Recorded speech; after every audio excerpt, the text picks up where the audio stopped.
Sabbath had the balls to do what everyone else wanted to do. You'd have people running, screaming, you know, the sight of them combined with this music was just too horrific to bear. No one had played like this. No one had such awesome riffs. They're the ones that took heavy metal to the mainstream and made hits out of it. Without them, I don't think heavy metal would be the same today. They were pioneers, and they'd created a sound that wasn't going anywhere. Birmingham in the late 1960s was an industrial city packed with music groups. At its height, the New Musical Express had reported 500 on its bustling circuit. And from two of these groups, Black Sabbath was formed. Tony Iommi was a very, very influential player on the Birmingham Midlands scene of the mid to late 60s. He and his friend, the drummer, Bill Ward, had been around a couple of bands together, particularly one called Mythology. Ozzy Osbourne and his friend, Geezer Butler, had also been part of a Birmingham band too, called Rare Breed. As is the way of these things, two bands split up and a band emerged from them. Tony Iommi was also working in the factories in the West Midlands, and through an injury and an accident in the factory, he lost the tips of two of his fingers, which, of course, to any musician, and I suppose any trade, is going to be really difficult, isn't it? I think another worker said to him, well, have you never heard of Django Reinhardt? He said, who? And he said the gypsy jazz guitarist, French guitarist, who was one of the greatest guitarists ever, and his fingers were very, very badly damaged in a fire.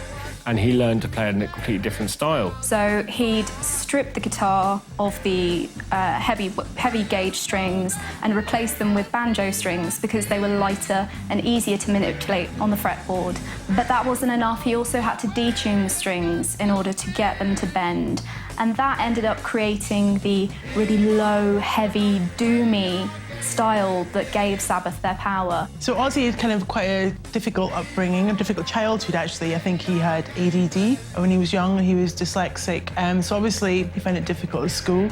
He was called Ozzy from quite an early age, apparently, when he was at primary school, and he left school quite early, and he was like, in that area, lots of people went into factory work, and he had jobs in factories and slaughterhouses. Ozzy's father worked nights in a factory, his mother worked day shifts in the factory, and there wasn't a lot of hope for young men in Ozzy's generation, especially in Birmingham. Their choices were the army, prison, or the factories. Music didn't play too much part in this sort of life, but Ozzy loved the Beatles, and he had the certain ability to bash out and to scream out a tune. So that was probably an escape route for him. The Beatles would be a key influence for Ozzy, but bassist Geezer Butler also shaped Ozzy's work through his lyrics. Geezer Butler was the literary wing of Black Sabbath, in that he was the only member of the group who was fascinated by the occult and by the writings of Aleister Crowley. Ozzy would come up with the melodies, but Geezer would provide the lyrics. And Geezer was very politicised. He was tapped into a lot of the social justice movements that had sprung up in the 70s. And you hear that in the songs. When you pull back all the other channels from the sound of Black Sabbath and you just listen to the bass, he's not just doing the root note like loads of bassists do now and just like jump up to the fifth and stuff and just, you know, sort of mirror the chord patterns. He's got his own little groove going there, and Ozzy famously said once that to be a successful rock band or a heavy metal band, it's not about just turning it up loud. You've got to have the most incredible rhythm section. And between Geezer Butler and Bill Ward, they had it just absolutely nailed.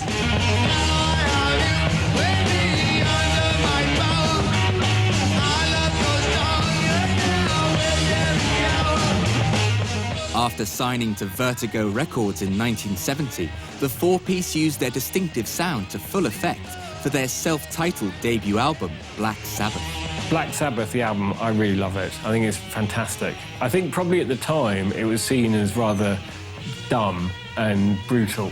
But if you listen to it now, it doesn't sound like anything else. I mean, massively influential. It's got this strange cover of a witch-like woman, and it's all rather hazy, and then the music comes on, and that first song, Black Sabbath, which is just so slow and you know, it feels like you're sort of wading through treacle and you're not going to... It sounds a bit like a nightmare. I think it came out on Friday the 13th as well, which is kind of amazing.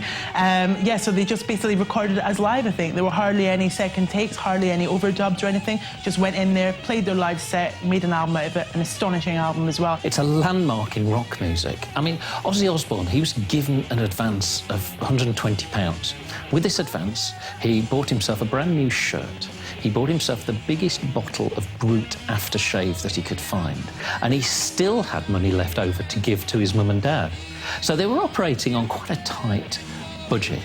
And somehow, and apparently it's true, they did record this album in one day and mix it in another. They had the audacity to just go in full front like that, take all these influences from the sort of blues and rock scene, you know, like Led Zeppelin and Cream, really create their own sound. They started using this thing called the Devil's Interval, which is a tritone, and I think it drops, it's an interval that drops down a fifth, which is an unusual thing to do, and it sounds very ominous and sort of wrong. So in medieval times, it was thought to summon the devil, and they used this a lot. Black Sabbath became a commercial success, entering the UK top 10 and the US charts. In its first year, it sold 1 million copies.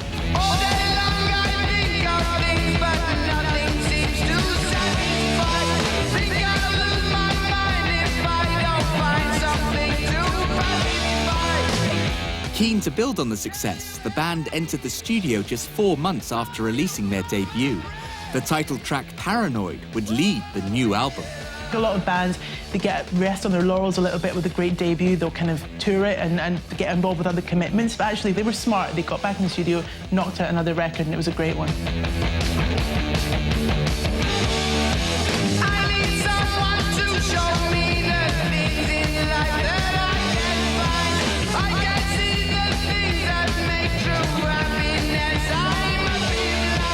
When you look back musically at what they achieved with Paranoid, it really became quite a signature sound for Black Sabbath. Sometimes when Ozzy couldn't quite come up with a different melody line, he would copy Iommi's guitar part, and it really became quite a signature sound. Tony Iommi, who'd been good enough to have been plucked out of the Birmingham scene for a brief stint in Jethro Tull, he was a special guitarist, and no one riffed like Tony Iommi. It's really the roots of heavy metal. You know, you've got the speeded up blues going on. You've got lyrics about, well, you know, about paranoia, which is perfect for the times. It's brutal, it's industrial, it's alienation, everything's a bit unpleasant. So you're really going into the 1970s after the sort of gloriousness of the 1960s. So it hit the mood. The songs on there, the War Pigs, the Iron Man, Fairies Wear Boots, these songs became very quickly rock staples, and they still sound as unusual and as otherworldly today as they did then. Gathered in their masses, just like witches at black masses. The album Paranoid proved to be a commercial turning point for the band, and to date it has sold over 12 million copies. As well as Sabbath's unique rhythms and presence, Butler's lyrics had tapped into the public mood with the song War Pigs. Sabbath had come of age in the 60s, and they'd seen a lot of that youthful idealism fade away into nothing. And then you had the Vietnam War. War Pigs was a response to the corruption that they were seeing that happened at war, when rich, powerful people used working class masses to fight their wars for them, like toy soldiers.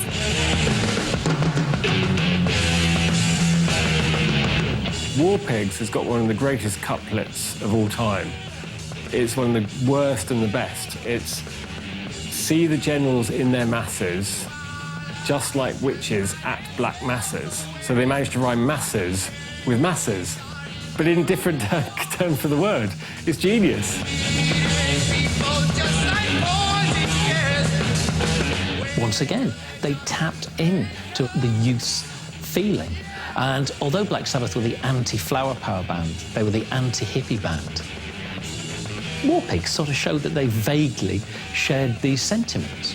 I don't feel like it's specifically about Vietnam. I do think it's just an anti-war song in general, and if you look at it that way, it still resonates now, and I think gives it a longevity.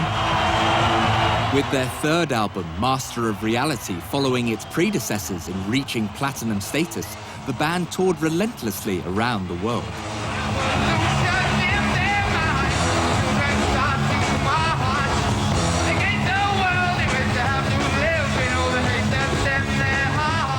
They've done incredibly well up to this point, and they're obviously enjoying the kind of fruits of their success a little bit too much. And you've got fragile personalities in the band as well, especially with Ozzy, who's probably struggling to cope with it all and all this attention.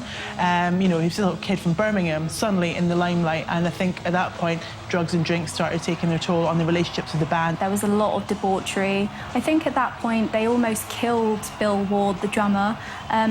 When they spray painted him with gold spray paint, he passed out and they covered him completely, which blocked up all his pores, and they had to rush him to hospital.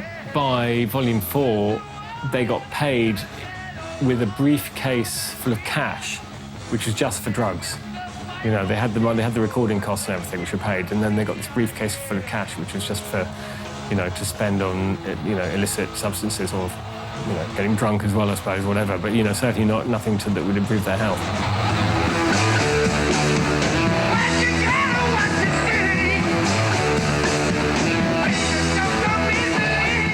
Volume 4 should have been called Snowblind, which of course is a reference to cocaine, which they were consuming by the bucket load, and they had it brought into the studio in Los Angeles in speaker stacks, and they'd very much enjoy themselves with it and attempt somehow to make a record. Now, again, someone was looking out for them, probably the record company, and decided that a cocaine reference wasn't the greatest of ideas, although they did sneak on in the credits a reference to something called Coca-Cola. This was when the drugs started not so much taking over, but being such a fundamental part of Black Sabbath's existence.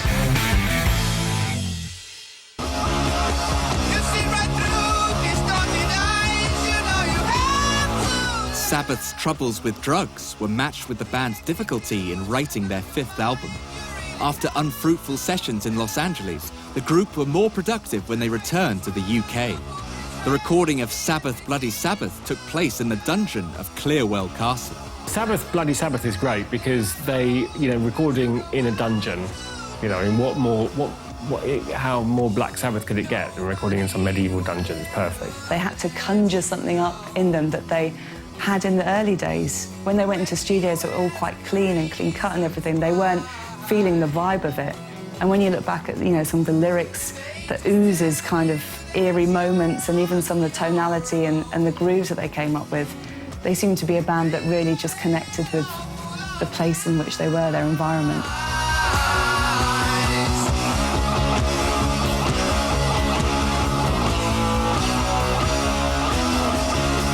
They started branching out. They had Rick Wakeman at that time was in Yes. He was playing some keyboards, and that gave them a greater depth of sound. Which showed that they could do nuance, they could embellish the kind of brutal, doom-laden riffs that the previous albums had showcased. It was a case of the critics catching up, because it had happened so quickly for Black Sabbath. It had happened without the critics' permission, and they would never be a critically approved band in that way. That somewhere down the line, they have to take note of this phenomenon which is happening. In retrospect now, when we look at those first couple of records of Sabbath, they are metal classics. They're classic records even without the metal genre. But I think the rock critics were a bit kind of slow on the uptake with it. Despite the album finally gaining Sabbath respect from critics, things began to unravel for the band. Follow-up album Sabotage was plagued by legal battles, and Osbourne was admitted to Stafford County Asylum after the recording of the 1976 release, Technical Ecstasy. The eighth album, Never Say Die, became the last with the enigmatic frontman. After they made Never Say Die in Toronto, Ozzy was fired. This was an album which was, even by Black Sabbath standards, painful to record. It was quite an isolated place, and the band began to even more. Ozzy was caning it a bit. And I think the final straw came not just because they hated him, but there was a gig in Nashville, an arena-sized concert, where the audience had come into this aforementioned arena waiting for the band, and the band didn't turn up because there was no Ozzy. The band alerted the police because they thought he'd been kidnapped. Ozzy had actually fallen asleep in the wrong hotel room. And this was partially the final straw. Ozzy leaving the band, I think, was a contentious issue. The other three members felt that he'd become a liability, but he's been quite articulate in subsequent interviews that that might be a bit pot calling the kettle black. All four members were quite far gone in their drug use. So at this point, Ozzy's like, whatever, guys. He goes off and he makes this amazing solo career for himself. You know, he's a showman, he's charismatic, and I think they were foolish to think that Ozzy was going to go away. But at this point, he was a star. He's never going to go away. Whilst Ozzy enjoyed a hugely successful solo career, the rest of Sabbath brought in vocalist Ronnie James Dio for the two albums Heaven and Hell and Mob Rules.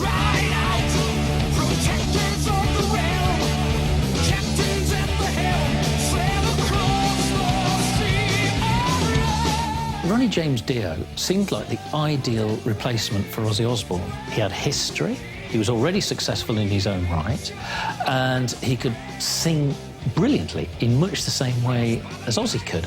And at first, because Heaven and Hell sold over 1 million copies and was a good album, it seemed as though everything was going to work out fine. The Dio Sabbath years alienated some of their original fans. Some people felt Sabbath had got a bit Dungeons and Dragons. Dio was very much into fantasy, and he took over writing the lyrics from Geezer once Ozzy had left, and I think that alienated some fans. I don't think it's Sabbath without Ozzy, but I think, you know, hats off to them for trying. I also think there was a lot of tension between, you know, Ronnie trying to put his own stamp on the band and Tony basically saying, no, this is my band, get away. He couldn't stand another leader in the group, and he was dismissed after allegedly tampering with some live recordings to make himself sound slightly better. After Dio left, the band released 7 further albums throughout the 80s, but they struggled to have the same impact as before.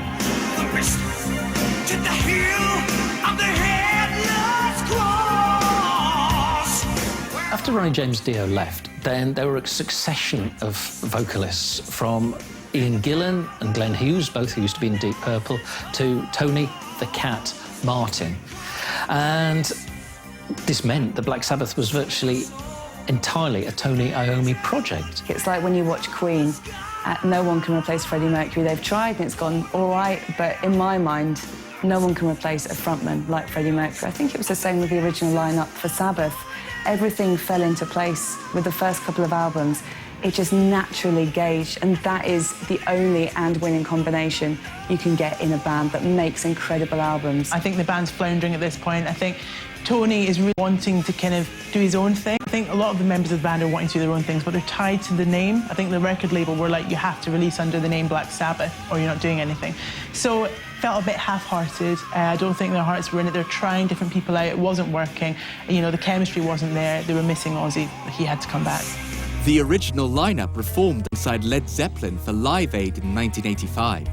Although well received, the band would wait 12 years until further shows. By 1997, Ozzy Osbourne was a huge solo star, so big that he had his own kind of metal festival called Ozfest. And somebody had the idea of getting the original lineup of Black Sabbath back together. They do it and it goes really well. They do another couple of shows together, and I think they released that as a live kind of album. And it's just nice to have the original lineup back together. That's the way it was always meant to be. I was actually in talks with a friend of mine who was in Birmingham at that time, and they did some shows at the NEC. And she said the city just had this wonderful, wonderful buzz around it, like it had almost come alive again. And when you look back to what the band was saying about that, they had to go to Birmingham. It was their hometown. They had to go and play a show there, and it was always the most important one for them. Lost in the darkness. Due to solo commitments, a new album by the band didn't materialize until 16 years later. Producer Rick Rubin was brought in for the album 13. I think 13 was a really good move for Black Sabbath, and they probably needed someone like Rick Rubin to tell them what to do and to guide them. Rick Rubin was a massive metal fan, a massive Sabbath fan, and he brought them back to that early sound, which is very live, mostly recorded live, very brutal, the detuned guitar. But the thing is, I mean, they were young men then, and they're, you know, not such young men now. But the songs reflected it. God Is Dead was built around a classic Tony Iommi riff. And lyrically, it asks the question, is God dead? And I think this is the difference between Black Sabbath now and Black Sabbath in the 70s. In the 70s, they would have said, God is dead. Now, they've matured a little bit. They're men of the world. They're asking if God is dead. It's a subtle thing, but it's a difference. I think from the excitement of all the older fans and all the newer fans that got into the band since they'd split, I suppose, really, this was the first time they could go to a shop and actually buy themselves a Black Sabbath record, and they were thrilled by it, and so obviously that shot to the top of the charts.